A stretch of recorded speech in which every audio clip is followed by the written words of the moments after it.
نحمده ونصلي ونسلم على سيدنا ومولانا محمد رسوله النبي الأمين المكين الحنين الكريم الرؤوف الرحيم. أما بعد،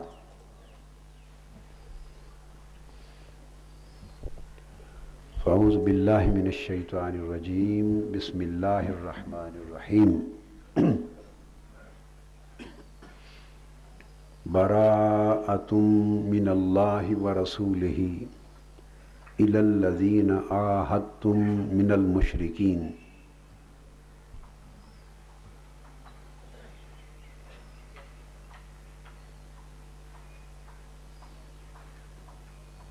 صدق اللہ مولانا العظیم.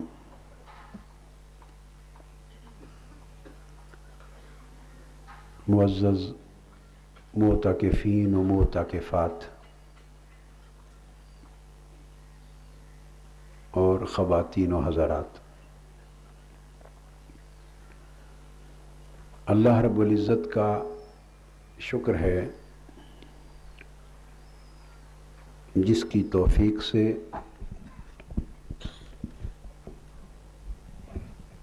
ہم سب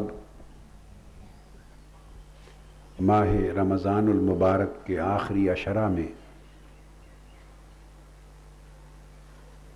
اعتکاف کی نعمت اور اللہ تعالیٰ کے حضور خلوت نشین ہونے کے شرف سے بہرہ یاب ہوئے ہیں.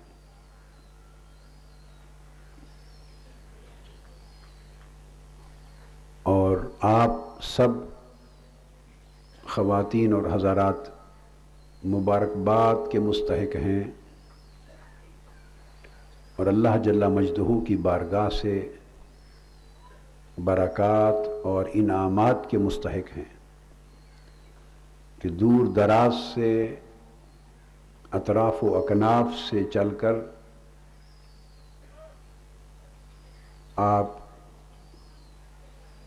نہ صرف اس شہر اعتکاف میں آئے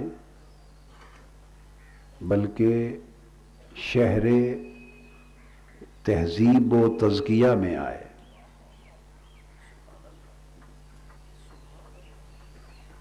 اور شہر تربیت میں آئے. یہ اعتکاف خلوت بھی ہے، تربیت بھی ہے، تعلیم بھی ہے، تہذیب اخلاق بھی ہے، تزکیہ نفس کا ذریعہ بھی ہے اور آداب دین سیکھنے کا وسیلہ بھی ہے اور زندگی کو عمر بھر کے لیے سنوارنے اور اخلاق حسنہ اور روحانی قدروں کے ساتھ مزین کرنے کی سبیل بھی ہے.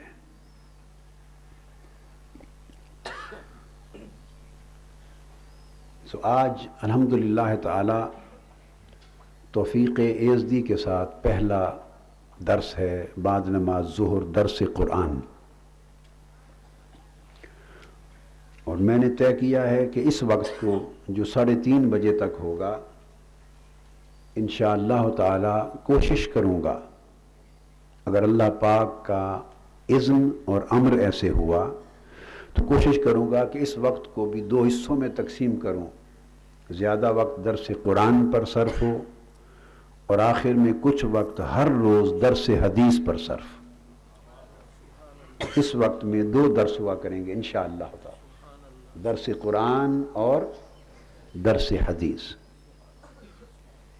درس قرآن کے لیے آج ہم سورہ توبہ شروع کر رہے ہیں. میں نے دریافت کیا آج تو مجھے ریکارڈنگ سینٹر والوں نے اور سیل سینٹر والوں نے بتایا کہ پچھلے سال تک کے جو دروس قرآن ہوئے تھے ان میں ہم نے سورہ انفال تک کے مضمون کو مکمل کیا تھا، اور الحمدللہ تعالی آج سورہ توبہ شروع ہو رہی ہے۔ اللہ تبارک و تعالی نے اس سورت کو، یہ واحد سورت ہے قرآن مجید کی 114 سورتوں میں جس کو بسم اللہ الرحمن الرحیم کے کلمات کے بغیر شروع کیا۔ اس سورت کی ابتدا میں بسم اللہ نہیں اتاری گئی۔ وجہ اس کی یہ ہے کہ اس سورت کی ابتدا ہو رہی ہے کفار اور مشرکین مکہ، جنہوں نے مسلمانوں کے ساتھ کیے ہوئے معاہدوں کو منسوخ کر دیا تھا، توڑ دیا تھا، ختم کر دیا تھا۔ تو کفار اور مشرکین کی طرف سے امن کے معاہدے، جنگ نہ کرنے کے معاہدے، ان معاہدوں کو توڑ دینے کے بعد اسلام پر اور اہل اسلام پر اب کوئی پابندی انہیں امان دینے کی اور ان پر حملہ نہ کرنے کی نہ رہی، چونکہ معاہدہ کفار اور مشرکین نے توڑا تھا، مسلمانوں نے نہیں توڑا تھا، مسلمان معاہدے کی پاسداری کر رہے تھے۔ تو ان کے معاہدے کو توڑنے کے جواب میں اللہ پاک نے یہ احکام نازل کیے کہ چونکہ انہوں نے اپنا کیا ہوا عہد خود توڑ دیا ہے، لہذا آج سے ان کے امان ختم کرنے کا اعلان کیا جا رہا ہے، لہذا وہ امان کے مستحق، امن اور امان کے مستحق نہیں رہے۔ تو چونکہ اس آیت کریمہ کے ذریعے امن اور امان کو ختم کرنے اور واپس لینے کا اعلان ہوا، اور بسم اللہ الرحمن الرحیم امن اور امان دینے کا نام ہے۔ بسم اللہ الرحمن الرحیم امن اور امان عطا کرنے کا نام ہے۔ اللہ رحمان ہے، رحیم ہے، سراسر رحمت کا بیان ہے۔ تو یہ بسم اللہ الرحمن الرحیم راز ہے امن اور امان کا، اور اس سورت کی پہلی آیت میں اعلان ہوا کہ امن اور امان ان کی ختم کی جا رہی ہے، لہذا اس موقع پر ان دو آیتوں کو اکٹھا جوڑ کر بیان کرنے کا موقع نہ تھا، مناسبت نہ تھی، لہذا اللہ اپنے اس لیے بسم اللہ یہاں نہیں لگائی اور فرمایا براءتم من اللہ ورسولہ، کہ آج اللہ اور اللہ کے رسول اپنی طرف سے ان کے عہد توڑ دینے کے بعد یہ بھی اپنے عہد سے بری و ذمہ ہو گئے۔ اللہ اور اللہ کا رسول بھی کفار اور مشرکین کی طرف سے عہد توڑے جانے کے بعد اللہ اور اللہ کا رسول بھی اپنے عہد سے بری و ذمہ ہو گئے ہیں، اور جو امان ان کو دی گئی تھی اس امان سے برات کا اعلان کیا جا رہا ہے۔ خاص طور پہ اشارہ ہے بہت بڑے معاہدے کی طرف جسے معاہدہ حدیبیہ کہتے ہیں۔ حدیبیہ کے میدان میں بڑی معروف صلح ہوئی تھی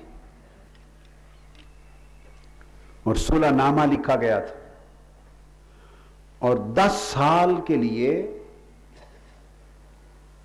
اہل اسلام، جس کو ہم دور جدید کی اصطلاح میں کہیں گے مدینہ، آج کل ملک کا ذکر کر دیتے ہیں، اسٹیٹ کا ذکر کر دیتے ہیں، تو اس سے مراد اس اسٹیٹ کی پھر ساری طاقتیں قوتیں آ جاتی ہیں۔ تو معاہدہ ہوا تھا کہ مدینہ اور مکہ، اس وقت جب مکہ کہا جاتا تھا تو اس سے مراد کفار و مشرکین مکہ تھے۔ تو دور جدید کی اصطلاح میں ایک معاہدہ ہوا تھا کہ اہل مکہ اور اہل مدینہ کے درمیان 10 سال تک جنگ نہیں ہوگی، اور 10 سال تک یہ ایک دوسرے کے خلاف کسی دوسری فوج، لشکر یا طاقت کی مدد بھی نہیں کریں گے، اور علاوہ اس کے پھر باقی شرائط تھیں اس معاہدے کی۔ ایک پورا ٹریٹی آف پیس تھا معاہدہ امن تھا، نو وار پیکٹ تھا، جنگ نہ کرنے کا 10 سالہ معاہدہ تھا، اور اس کے اندر دیگر شرائط بھی تھی، اور ظاہراً یہ شرائط ظاہراً اسلام کے خلاف دکھائی دیتی تھی اور کفار مکہ کے حق میں دکھائی دیتی تھی، مگر آقا صلی اللہ تعالی علیہ وآلہ وسلم نے امن کی خاطر اور بعض عظیم حکمتوں کی خاطر اور اعلیٰ مصلحتوں کی خاطر ظاہراً کمزور شرائط پر بھی جو دکھائی دینے میں کمزور تھی پر ہونے والے معاہدے کو بھی قبول فرما لیا، مگر کفار اور مشرکین مکہ نے مشکل سے 1 سال گزارا، اور وہ بھی ختم ہوتے یا ہونے سے قبل اپنے کیے ہوئے معاہدے کو جو ظاہراً انہی کے حق میں تھا خود توڑ دیا۔ جب انہوں نے اپنا معاہدہ توڑ دیا تو اس کے معاہدے توڑنے کے جواب میں اللہ پاک نے اپنے اور اپنے رسول کی طرف سے ان کو دی گئی امان اٹھا لی، ختم کر دی۔ تو یہ بالکل ایک نیچرل سی چیز ہے اور مبنی بر عدل ہے، جسٹس پر مبنی ہے، اور پوری دنیا کے جو جدید ضابطے اور قوانین ہیں بین الاقوامی ان کے عین مطابق ہے۔ اب اتنی بات آپ ذہن نشین کر لیں جو میں نے اب تک کہی، چونکہ تھوڑا سا آگے چل کے اس کا ریلیونس آئے گا، اس بات کی اہمیت آپ کو سمجھاؤں۔ اس معاہدہ ٹوٹنے پر جو امان اٹھائی گئی، اب اس کے بعد مسلمانوں کے لیے یہ پابندی اور بین نہ رہا کہ وہ ان پر حملہ نہ کریں، مگر اس کے باوجود بھی اسلام کی تعلیمات کی عظمت دیکھیں کہ 4 مہینے کی مہلت پھر کفار مشرکین مکہ کو دی گئی،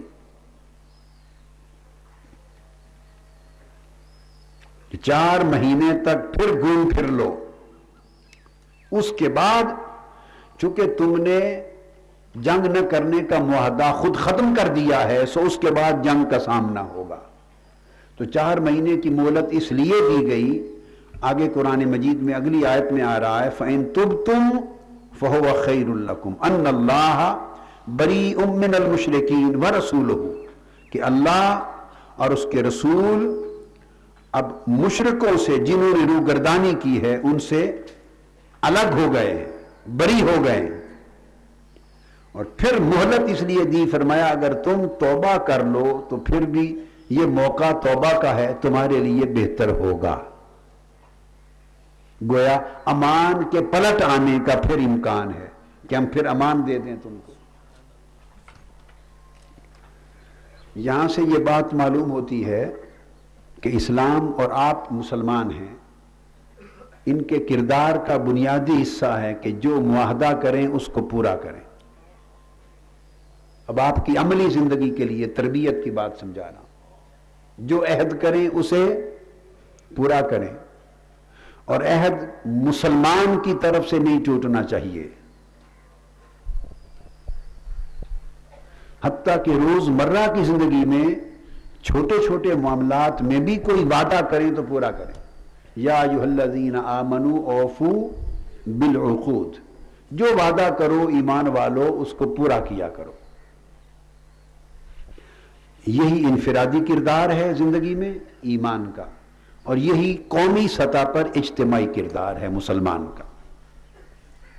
حتیٰ کہ معاہدہ اگر کافر سے بھی ہو جائے اور کسی کافر قوم سے بھی ہو جائے تو وہ معاہدہ بھی اسلام کی طرف سے نہیں ٹوٹتا، ہاں کفر کی طرف سے ٹوٹ جائے تو پھر امان ختم ہو جائے گی۔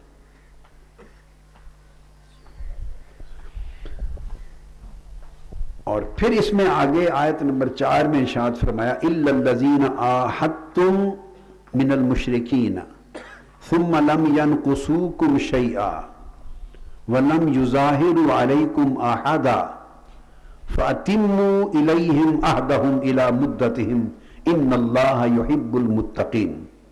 اور پھر ان کے معاہدے کو توڑ دینے کے بعد بھی ایک اور ایکسیپشن کا آرٹیکل دیا ہے, آرٹیکل آف ایگزیمپشن.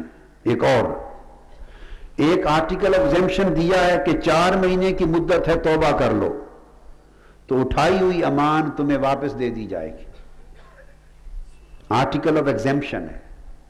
ایک اور آرٹیکل آف ایگزیمپشن دیا ہے استثناء کا, کہ حالانکہ قومی سطح پر وہ معاہدہ توڑ چکے ہیں, اور فرمایا کہ ان میں سے اگر پھر بھی کوئی اس معاہدے کو پورا کرنا چاہے اپنی اپنی حیثیت میں, یہ اس وقت کی بات ہے. آج چونکہ اسٹیٹس اسٹیبلش ہو گئی ہیں تو وہ صورت نہیں رہی. تو فرمایا تو کسی نے اگر تمہارے ساتھ جو معاہدہ کیا ہے اور اس میں پورا کرنے میں کوتاہی نہ کرے اور تمہارے مقابلے میں کسی کی مدد بھی نہ کرے, یعنی اپنی طے شدہ شرائط پر عملاً قائم رہے, تو فرمایا پھر تم ان کے ساتھ معینہ مدت تک ان کے معاہدے کو تم بھی پورا کرو. تو یعنی اگر ان میں کوئی ایکسیپشنل کیس آ جائے تو ان سے تم بھی ایکسیپشنل برتاؤ کرو. تو قرآن مجید کے ان احکام سے امان اٹھانے کے احکام ہیں, مگر اس میں بھی واضح ہو رہا ہے کہ اسلام اکاموڈیٹنگ ہے, اکاموڈیٹ کرتا ہے ہر ممکن حد تک, دشمن کو بھی اکاموڈیٹ کرتا ہے. اور پھر اس میں ارشاد فرمایا اور ایک اور آرٹیکل آف ایگزیمپشن دیا, تیسرا. آیت نمبر 6 میں فرمایا وَإِنْ أَحَدٌ مِّنَ الْمُشْرِكِينَ اسْتَجَارَكَ فَأَجِرْهُ حَتَّى يَسْمَعَ كَلَامَ اللَّهِ ثُمَّ أَبْلِغْهُ مَأْمَنَهُ. اور فرمایا کہ حالانکہ قومی سطح پہ وہ اپنا معاہدہ توڑ چکے, اور معاہدہ توڑنے کا مطلب یہ ہے کہ وہ دوبارہ حالت جنگ میں آ گئے. یہ بات ذہن میں رکھ لیں کہ مکہ اور مدینہ کے درمیان سٹیٹ آف وار تھی, ان دونوں ریاستوں کے درمیان حالت جنگ تھی, قائم حالت جنگ تھی. یہ سٹیٹ آف وار تھی, اور جب جنگ نہیں ہوتی تھی تب بھی سٹیٹ آف ہوسٹیلیٹی, عداوت کی کیفیت رہتی تھی. جنگ اور عداوت کی کیفیت تھی مستقل. جب معاہدہ امن ہو گیا صلح نامہ حدیبیہ کے ذریعے, ٹریٹی آف حدیبیہ کے ذریعے, تو سٹیٹ آف وار ختم ہو گئی اور سٹیٹ آف پیس آ گئی, امن کی حالت آ گئی. انہوں نے جب یہ معاہدہ ختم کر دیا تو حالت امن ختم ہو گئی اور پھر واپس حالت جنگ پر ہٹائی. میں بین الاقوامی قانون کی زبان میں اب تھوڑی بات کر رہا ہوں, international law, law of war and law of peace کے حوالے سے دوبارہ حالت جنگ آ گئی. اب اس حالت جنگ میں ایک اور ایکسیپشن, ایک استثناء, اسلام کی تعلیمات کی عظمت کا نمونہ دیا جا رہا ہے. وہ یہ کہ اس کیفیت میں بھی اگر ان کافروں مشرکوں میں سے کوئی آپ کے پاس آ جائے اور پناہ کا سوالی بن جائے, پناہ مانگ لے, تو اللہ پاک نے فرمایا کہ اس کو بھی پناہ دے دو, اس کو امن کی جگہ دے دو, پناہ دے دو. اور چونکہ آپ کی پناہ میں آ گیا ہے تو اسے اب اللہ کا کلام سناؤ, اللہ کا کلام سناؤ, اور اسے امن کی جگہ پر اس کے گھر بھیج دو, اسے امن مہیا کر دو. تو گویا کافر قوم جو ہے, جو حالت جنگ میں ہے, جو قوم ایٹ سٹیٹ آف وار ہے, اس کا بھی کوئی فرد آ کر اگر پناہ مانگ لے تو پناہ مانگنے والوں کو پناہ ریفیوز نہ کی جائے, پناہ دی جائے. آپ نے دیکھا, اور حضور صلی اللہ علیہ وسلم کی سنت طیبہ اور سیرت مبارکہ میں اس کے نمونے موجود ہیں. وہ کفار مکہ کے, مشرکین مکہ کے جو حالت جنگ میں تھے مدینہ کے ساتھ اور اہل مدینہ کے ساتھ اور اہل اسلام کے ساتھ, ان کا کوئی شخص اگر کسی اپنے کام مدینہ آ جاتا اور حضور علیہ الصلوۃ والسلام کی بارگاہ میں آ کر پناہ طلب کرتا تو آقا ان کافروں، مشرکوں اور دشمنوں کی قوم سے آئے ہوئے شخص کو بھی اپنے گھر میں پناہ دے دیتے، اتنا کرم فرماتے۔ تو حدیث میں آیا ہے کہ ایک شخص آیا، اس کے پاس ٹھکانہ نہیں تھا، اپنے کام کاج آیا تھا، رات کو حضور علیہ السلام کی بارگاہ میں آیا، پناہ مانگی، آپ نے پناہ بھی دے دی، اس کو رات کا کھانا بھی دیا۔ ایک حدیث میں ہے اس رات بکریاں تھیں، اپنے ہاتھوں سے دودھ دو دو کر 6 بکریاں تھیں، ساری بکریوں کا دودھ اس کو پلا دیا، اور خود اور اہل بیت محمد اس رات بھوکے سو گئے۔ کافر دشمن ہے، مگر چونکہ پناہ طلب کر لی ہے در رسول پر، تو اس کو پناہ ہی نہیں دی بلکہ جو کچھ تھا وہ کھلا دیا، اور خود بھوکے سو گئے۔ تو اسلام کا عمل اتنا عظیم ہے۔ آپ اعتکاف میں ہیں اور تحریک منہاج القرآن کے کارکنان ہیں، وابستگان ہیں، مصطفی انقلاب کے سپاہی ہیں، اور راہ حق کے مسافر ہیں، اور سالک الی اللہ ہیں، اللہ کی راہ کے مسافر ہیں۔ آپ تصوف اور سلوک کے ذریعے روحانیت کا سبق لینے آئے، سلوک لینے آئے، روحانی اور اخلاقی تربیت لینے آئے۔ اس کا پہلا سبق یہ ہے کہ ظرف اتنا وسیع ہو کہ دشمن بھی پناہ مانگے تو پناہ دینے میں دل میں تکدر نہ ہو۔ روحانیت جن بنیادی خصلتوں سے شروع ہوتی ہے، یا یوں کر لیں کہ جو بنیادی خصلتیں تصوف اور سلوک پیدا کرنا چاہتا ہے، ان میں سے یہ ہے کہ ظرف اتنا وسیع ہو جائے کہ اس کی اندر سے تنگی ختم ہو جائے، ظرف کی تنگی ختم ہو جائے۔ دشمن بھی پناہ مانگے تو ماتھے پر شکن لائے بغیر اور دل پر ملال لائے بغیر اس کو خوش طبعی اور خوش دلی سے پناہ دے دی جائے۔ تو اللہ کی راہ کا مسافر دل کا سخی ہوتا ہے۔ یہ زندگی میں آپ نے اس خصوصیت کو اپنانا ہے، دل کا سخی ہوتا ہے۔ اللہ کی راہ کا مسافر، مصطفی انقلاب کا سپاہی اور روحانیت کا طالب، اللہ کا طالب، دل کا سخی کریم النفس ہوتا ہے، وسیع الظرف ہوتا ہے۔ اور اگر دل میں تنگی ہو، اکاموڈیٹنگ نہ ہو، ہم تو اپنے بھائیوں اور دوستوں کو اکاموڈیٹ نہیں کرتے، قرآن اور سنت مصطفیٰ دشمنوں کو اکاموڈیٹ کرنے کی سبق سکھا رہے ہیں۔ ہم لوگ تو، آپ لوگ تو اب تنظیم کے اندر اپنے بھائیوں کو اکاموڈیٹ نہیں کرتے، اور اسی کے اوپر ہمارا جھگڑا رہتا ہے، تنظیموں میں رہتا ہے یا نہیں ہے؟ تو اللہ پاک نے تو دشمن کوئی پناہ مانگے تو اسے اکاموڈیٹ کرنے کی بات کی ہے، اور اسے امن کی جگہ پر پہنچا دو۔ تو مسلمان کے لیے صبر ہے، تحمل ہے، برداشت ہے، ٹالرنس ہے، وسعت قلبی ہے، معاہدے کی پابندی ہے۔ اور اگر پناہ لینے آیا تو فرمایا کہ اس کو پھر پناہ دے دیں اور پھر اللہ کا کلام سنائیں اور جائے امر پر پہنچا دیں، یعنی حکمت کے ساتھ تبلیغ کرنا ہے، حکمت کے ساتھ تبلیغ کرنا ہے۔ یعنی دشمن آیا ہے، کافر آیا ہے تو کھڑے کھڑے نہیں تبلیغ مار دی، اس کو پناہ دی ہے، پہلے اس کو پناہ دے دیں تاکہ اس کا دل آپ کے لیے نرم ہو جائے اور اس کے دل میں آپ کی بات سننے کی قبولیت پیدا ہو جائے، اور پھر اسے پیغام اللہ کا پہنچائیں اور وہ سن لے تو جائے امن پہ پہنچا دیں۔ ایک حکمت بتائیے۔